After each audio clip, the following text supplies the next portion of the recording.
ମହାଭାରତ ଯୁଦ୍ଧ ଶେଷ ହେବାକୁ ଯାଉଥାଏ। ପିତାମହ ଭୀଷ୍ମ ସରଶଯ୍ୟାରେ ଶୋଇଥିଲେ। ଯୁଧିଷ୍ଠିର ତାଙ୍କ ଭାଇମାନଙ୍କ ସହ ତାଙ୍କ ପାଖରେ ବସି ଧର୍ମ ଉପଦେଶ ଶୁଣୁଥିଲେ।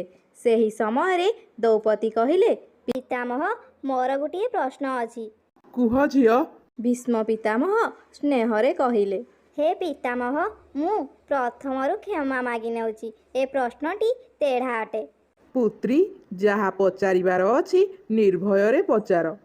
ପିତାମହ, ଯେବେ କୌରବ ସଭାରେ ଦୁଃଶାସନ ମୋର ବସ୍ତ୍ର ହରଣ କରୁଥିଲା, ସେହି ସମୟରେ ଆପଣ ସେଠି ଉପସ୍ଥିତ ଥିଲେ, କିନ୍ତୁ ଆପଣ ମୋର ସହାୟତା କଲେ ନାହିଁ। ସେହି ସମୟରେ ଆପଣଙ୍କର ବିବେକ ଓ ଜ୍ଞାନ କୁଆଡ଼େ ଯାଇଥିଲା? ଜଣେ ଦୁର୍ବଳ ନାରୀର ବସ୍ତ୍ର ହରଣ ଦୃଶ୍ୟ ଆପଣ କେମିତି ଦେଖିପାରୁଥିଲେ? ଏହା ଶୁଣି ପିତାମହ ଭୀଷ୍ମ ଗଭୀର ହୋଇଗଲେ। ଏହି ପ୍ରଶ୍ନ ତାଙ୍କ ପାଖକୁ ପ୍ରଥମ ଥର ଆସିନଥିଲା। ଯେଉଁ ସମୟରେ ଏ ଘଟଣା ଘଟିଥିଲା, ସେହି ସମୟରେ ଏ ପ୍ରଶ୍ନ ପଚରା ଯାଇଥିଲା। ଯେବେ ବି ଏ ଘଟଣା ମନେ ପଡ଼େ, ତାଙ୍କୁ ଏ ପ୍ରଶ୍ନ ମନେ ପଡ଼େ। ଆଜି ଏହି ପ୍ରଶ୍ନ ଦ୍ରୌପଦୀ ପଚାରିଥିଲେ। ଭୀଷ୍ମ କହିଲେ, ପୁତ୍ରୀ, ତମେ ଠିକ୍ କହିଛ। ମୁଁ ସେହି ସମୟରେ ଦୁର୍ଯ୍ୟୋଧନର ପାପର ଅନ୍ନ ଖାଉଥିଲି। ସେହି ପାପ ମୋର ମନରେ ଓ ମସ୍ତିଷ୍କରେ ଥିଲା।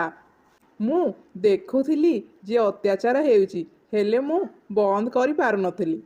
ମୁଁ ଚାହୁଁନଥିଲି ଏମିତି ହେଉ।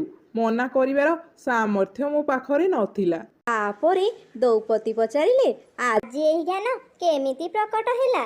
ଭୀଷ୍ମ କହିଲେ, ପୁତ୍ରୀ, ଅର୍ଜୁନ ବାଣରେ ସେହି ସାରା ରକ୍ତ ମୋ ଦେହରୁ ବାହାରି ଯାଇଛି, ଯେଉଁଥିରେ ଦୁର୍ଯ୍ୟୋଧନର ପାପର ଅନ୍ନର ପ୍ରଭାବ ଥିଲା। ଏବେ ମୁଁ ତ ରକ୍ତବିହୀନ ପ୍ରାଣୀ ଅଟେ। ଏଥିପାଇଁ ମୋ ବିବେକ ଆଜି ସତେଜ ଅଟେ। ମୋ ଶରୀରରୁ ପାପ ଅନ୍ନରେ ତିଆରି ହୋଇଥିବା ରକ୍ତ ବାହାରି ଯାଇଛି। ଏହାପରେ ଦ୍ରୌପଦୀକୁ କିଛି କହିବାର ହିଁ ନଥିଲା। ଏହି ଉତ୍ତରରେ ସେ ସନ୍ତୁଷ୍ଟ ହୋଇଯାଇଥିଲେ।